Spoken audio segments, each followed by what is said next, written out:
近日，奥克拉荷马州及北美大平原多州遭受罕见的龙卷风袭击，这些地区连续几天遇到强大龙卷风。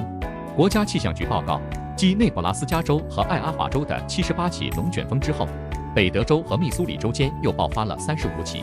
奥克拉荷马州的霍尔登维尔镇灾情尤为严重，至少3人遇难，包括一名4个月大的婴儿。